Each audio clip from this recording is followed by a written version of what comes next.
Zordon, I'm on my way.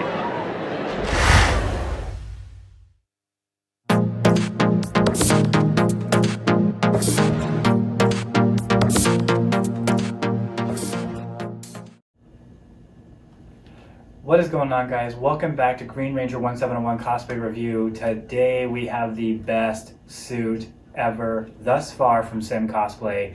Oh my goodness, I'm so excited about this. I've been trying to post this for 2 months. Ever since I found out that SimCosplay had it, I got it, I waited. It came without a cowl. I thought that was intended. I also thought they were going to provide one. It was going to be Michael Keaton because that was what was on the site at the time.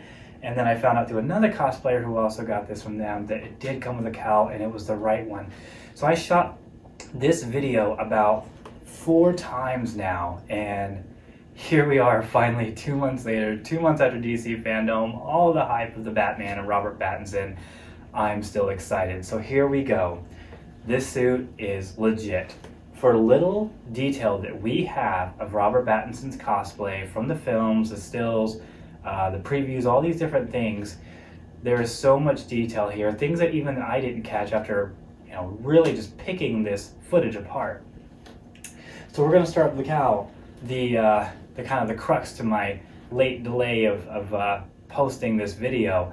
So this is really awesome. They did a great job making the stitch in the front. They did a really good job just paying attention to detail where it comes to a lot of modification that Pattinson clearly does in the previews. You see that he's really using this over and over, modifying as he goes. As he has a problem, he fixes it, and then you just see that there are changes to this cowl. So that's really, really cool. It zips in the back. It goes about halfway up the back of the skull, and this actually tucks underneath the bodysuit, so it kind of gives you that full effect look, which is really awesome. Next, we'll talk about the bodysuit. This is anywhere up to your wrist, down to your ankles. It even comes with a little cross-stitching on the legs, which I believe you couldn't even really see initially in the initial photography. When he's on the motorcycle, when you see him in the trailer walking into the crime scene. These are not very easy just due to the frames per second as they're moving and doing this shoot. So that was really cool. They captured that. That was one of the things that I was a little reluctant. I was like, hey, do we actually know this? Or is this something that we just made up to make it look more fancy? But it is legit, so great job, SimCosplay. That's really cool. It has a little bit of padding here in the knees. Again, this is almost like just taking little bits and pieces of a suit and putting it together until he really figures out who he is as the Batman, as he modifies, as he changes. I think this suit is going to kind of be the starter, and I think by the end he's going to have a really rad suit that he's going to debut, and this is going to set us up for further Batman films. So that is definitely the hope here, and I think that's Matt Reeves' intention as well. So let's look at the next thing. We got the shoulder pads. This actually connects up underneath the cape. This has some Velcro that goes underneath the hook, comes back over and seals together, and then it connects to an arm piece. This is just looks like some additional armor, some braces, kind of like you would see in gauntlets on older style warriors. Remember, he is putting this suit together as he goes. Undoubtedly, as he sustains an injury, he's like, I need to protect this more. So this is a very hodgepodge looking suit, but I love it because it's so realistic to Bruce Wayne as he learns his technology and he learns how most effectively to use it. We also have the gauntlets. You actually have to install each of these pieces here. We're not quite sure what they're there for yet. There are a lot of speculation, of course, but we don't know for sure. You have to put these in individually. They're wooden and very breakable, so do be mindful when you're pushing these through the elastic here, because it just sits behind elastic. Just be very, very careful, because I've heard them kind of buckle and I almost broke them. So I think there would be an easy fix, but you don't probably want to cross that bridge. It velcros onto the bottom. It leaves about 2 inches of space, so if you have a larger forearm or whatnot. I do love that SimCosplay has been focusing more on addressing not one size fits everyone. That's something that I've given them plenty of reviews on, and I know other people have called for that on their Facebook as well as their Instagram. So they're paying attention, and I love that about a company. Next, we have the gloves. These are super cool. Usually SimCosplay will send you something kind of cheap, some satin gloves just to kind of make your hands blend with the rest of the cosplay, like Green Arrow and White Ranger and things like that. But in this instance, we got some very biker-looking gloves, and we do see Pattinson on a motorcycle in a lot of the footage as he rides back to the Batcave, as he goes to the cemetery, and even during the scene where the guy kind of blows himself up, so we think. So very bike looking gloves. It's got a lot of extra stitching here and design, and it's also got my favorite part, very, very hard knuckles on these. And this is not cheap material. As I press on it, it has no give basically. I mean, you really have to work hard to get that to bend. I'm putting my full strength on it and it's not even bowing. So do be extra careful, no play fighting, because these could actually seriously hurt somebody. I believe these are supposed to be kind of his version of the brass knuckles, so to speak. And probably a lot of what we get to hear in the scene where he's punching down one of Penguin's henchmen. So that's pretty cool that they also paid attention to that. Not just in cheap gloves, but it really accents and complements the overall look of the suit. So really awesome. Next, we'll talk a little bit about the belt. More functional than I anticipated. The only kind of, campy part that you won't see back here is the Velcro, and it also leaves 2 to 3 inches of space, so you can adjust a little bit more if you have a larger waist or even smaller. And then it comes with several different little accessories. For instance, it has 2 Velcro functional pouches.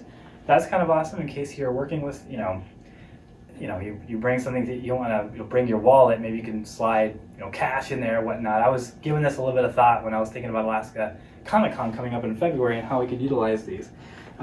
Just a little foam flash grenade, I think. At least that's what I believe it is.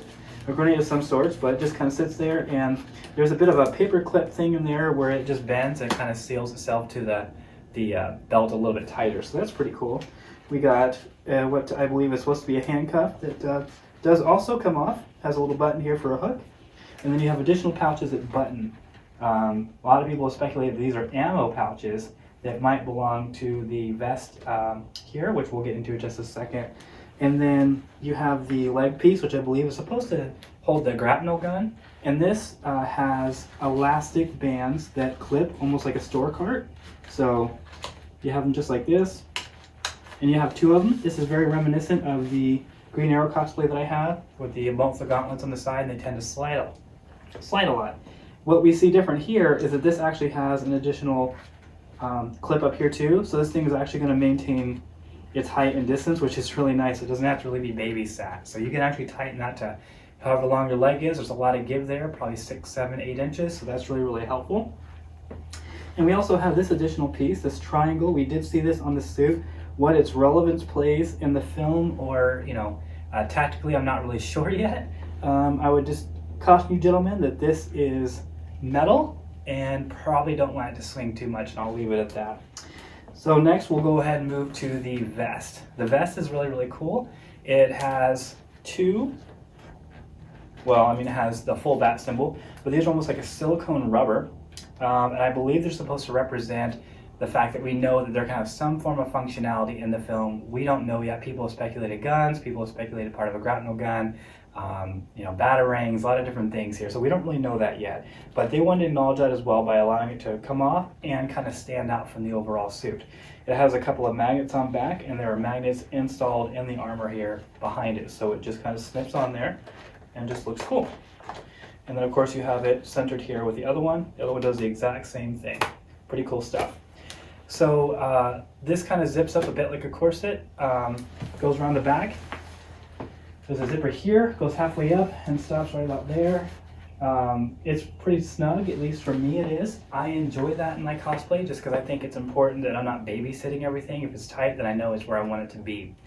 On the top shoulder parts, there's a spot, there's another additional loop on the shoulder where there's 2 buttons sewed. There's a strap with 2 buttons sewed to the shoulder that come over and strap to the top of this. So it's easy just to pop off and pull down after you zip it off. So pretty easy peasy to take on and off. I will say though, on a side note, you're going to need 2 people to do this because you zip up the back of the bodysuit from about the lower tailbone up to the back of the neck behind the cowl. You also zip down the cowl, which is kind of hard because you got to tuck it in before zipping up the suit. And then you got to zip up the very back of this chest armor halfway back.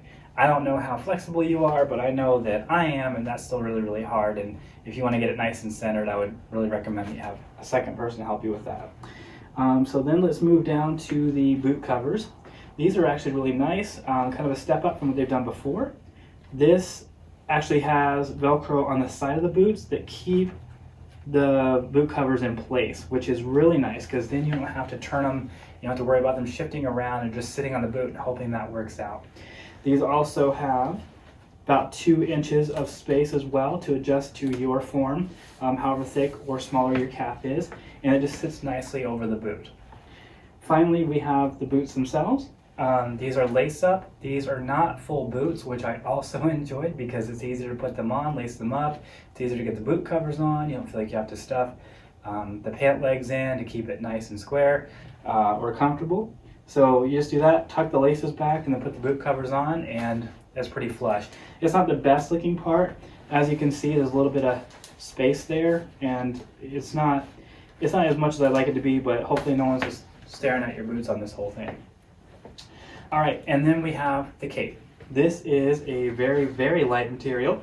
It appears to be a pleather material on the outside and kind of a matte standard finish on the inside. Super light, very, very light. This overall cosplay is very heavy. I mean, I'm sweating so bad in here right now. Yes, I have some lights on me and whatnot, but I spent some time in it just to understand what it was going to feel like.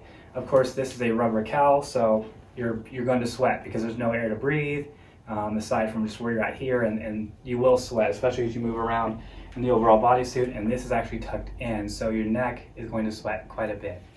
However, I do recommend this suit. This suit is fantastic. It's phenomenal. I'm very, very happy with the detail that SimCosplay put into it. It runs $289, I believe, on their website, but you could get that for cheaper if you might use my personal code of GreenRanger1701. So just consider that when you're making a purchase, you can get a little bit cheaper. And of course, let me know what you think. Have you seen anything detail-wise that SimCosplay missed? Is there something that maybe you have some additional questions on? Please do so in the comments below and let me know. If you're new here, please remember to like and subscribe. It greatly supports the channel. I'm so very grateful for all your support, grateful for everyone that visits this channel. So sorry once again that it took so long to post this. But I am happy to have it here, happy to be testing it out. My wife and I just got booked for Alaska Comic Con in February in Fairbanks. We will be returning to that, so I'm excited to kind of debut this there and see how it feels and how it looks. But anyway, thank you guys so very much, and until next time, remember, I'm vengeance. Dragon Sword!